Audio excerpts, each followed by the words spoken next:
शादी तो दो दिलों का और दो खानदानों का मिलन होता है, जिसके फौरी बाद मियाँ और बीवी में जो ख्वाहिश सबसे पहले पैदा होती है वो औलाद की ख्वाहिश है।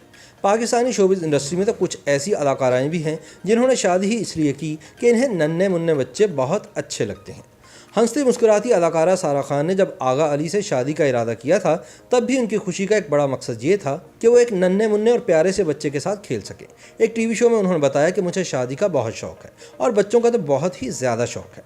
अब जबकि सारा अपनी हंसती मुस्कुराती ज़िंदगी में मगन है, तो उनसे बच्चे की खुशखबरी की उम्मीद ज़रा जल्द ही रखें। मॉडल वनीज़ा अहमद की शादी 40 साल की उम्र में हुई और अब इनकी 2 बेटियां हैं। लेकिन काफ़ी अर्सा पहले जब इनकी सिर्फ एक ही बेटी थी, तो इन्होंने एक शो में बताया था कि मेरा बस नहीं चलता कि मेरे इर्द गिर्द बच्चे ही बच्चे हों। मुझे बच्चे बहुत पसंद हैं और मुझे बहुत ही अच्छा लगता है इन्हें संभालना, इनकी छोटी छोटी बातों को एंजॉय करना।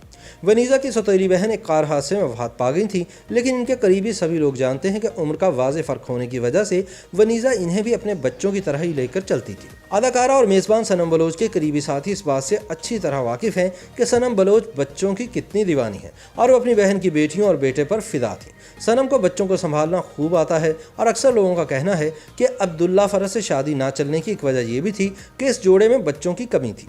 सनम बलोच ने हाल ही में जब दूसरे शौहर से अपनी बेटी के साथ तस्वीर शेयर की, तो सबको पता लग रहा था कि जो दूसरों के बच्चों पर अपनी जान निछावर करती है, वो अपनी बेटी के लिए क्यों ना दीवानी हो। YouTube पर गूगली न्यूज देखने के लिए youtube.com की सर्च बार में गूगली न्यूज टीवी टाइप करें। गूगली न्यूज के पेज पर सुर्ख रंग के सब्सक्रिप्शन वाले बटन पर क्लिक करना ना भूलिए। YouTube पेज पर अपलोड होने वाली वीडियोस से बाखबर रहने के लिए बेल आइकन पर क्लिक कीजिए। आपको हर नई वीडियो के बारे में नोटिफिकेशन मौसूल हो जाएगा।